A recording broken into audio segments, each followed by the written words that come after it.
The year is 1356. A French king is on the march. The French king marched with pride into battle. King Jean II, known as Jean the Good. He leads his army across the fields of his own kingdom. He is the embodiment of French power. He is chivalric honor incarnate. His target is a much smaller, seemingly trapped English force. The prince is Edward, the Black Prince, son of King Edward III.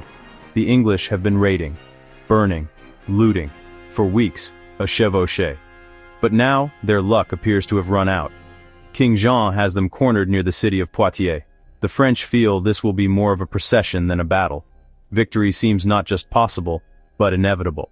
The French army is immense, a river of steel and horseflesh flowing across the landscape. They outnumber the English force by at least 2 to 1. For King Jean, this is a moment of destiny. Imagine the sight. The French army is a breathtaking spectacle of medieval power. Thousands upon thousands of knights and men-at-arms form the core of this force. Their armor is a work of art, polished to a mirror shine. Sunlight glints off countless steel plates, visored helms, and the sharpened points of lances. This is the very flower of French chivalry, the wealthiest and noblest men in the kingdom gathered to defend its honor. Each knight is a walking fortress encased in layers of custom-fitted steel, a product of immense wealth and status. They are the tanks of their day, and they are here in overwhelming numbers. The air is filled with the sounds of an army preparing for victory. The neighing of thousands of war horses, massive beasts bred for the shock of the charge. The clatter of armor as squires make final adjustments for their masters. The low murmur of confident voices, punctuated by boasts and laughter.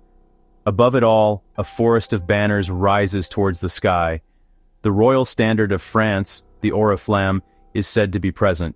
A sacred banner taken into battle only when no quarter is to be given.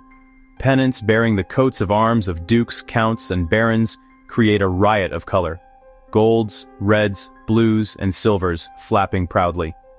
King Jean himself is the centerpiece of this magnificent display, dressed in royal blue, his surcoat embroidered with the golden fleur-de-lis, surrounded by 19 knights dressed just like him. The English position is a stark contrast. The Black Prince has chosen his ground with cunning and desperation. He has placed his army on a ridge, protected by a hedge and marshy ground on one flank. It is a naturally defensive position, designed to break up and slow down any attacking force. Unlike the French, who rely on the brute force of the cavalry charge, the English have built their strategy around a different weapon. A weapon that had already proven its worth at Crécy, the longbow.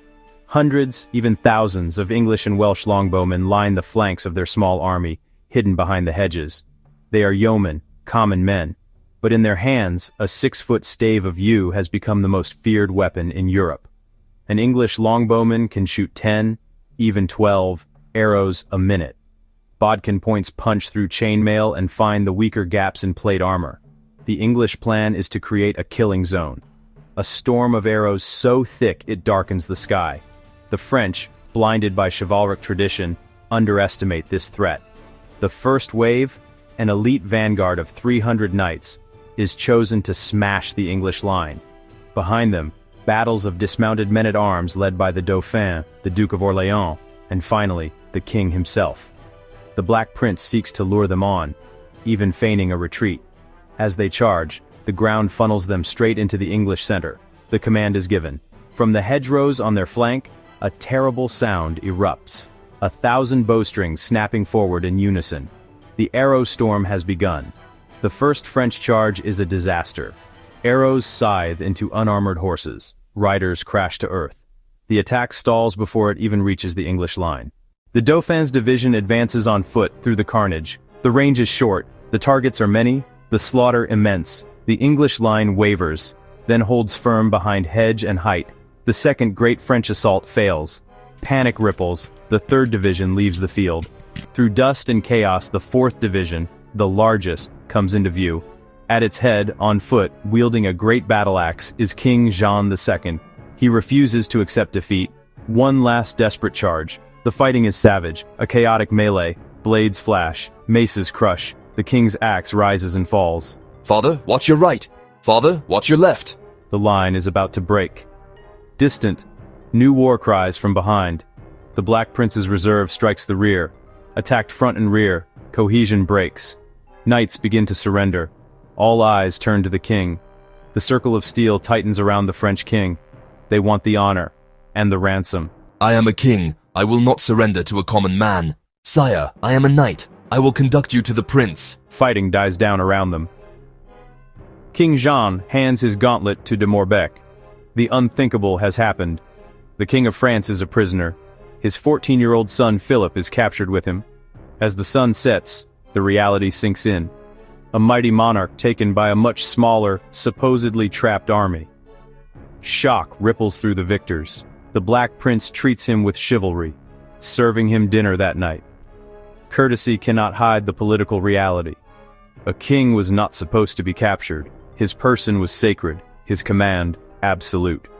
His capture is a national decapitation. Who will rule France? Who will pay the astronomical ransom? The French army is scattered and broken. News of Poitiers spreads like a shockwave across Europe.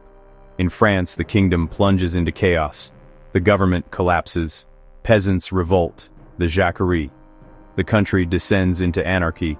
All because of a clever English plan, a storm of arrows, and the moment a king, fighting on foot, was surrounded and forced to surrender. By nightfall, a king was in chains.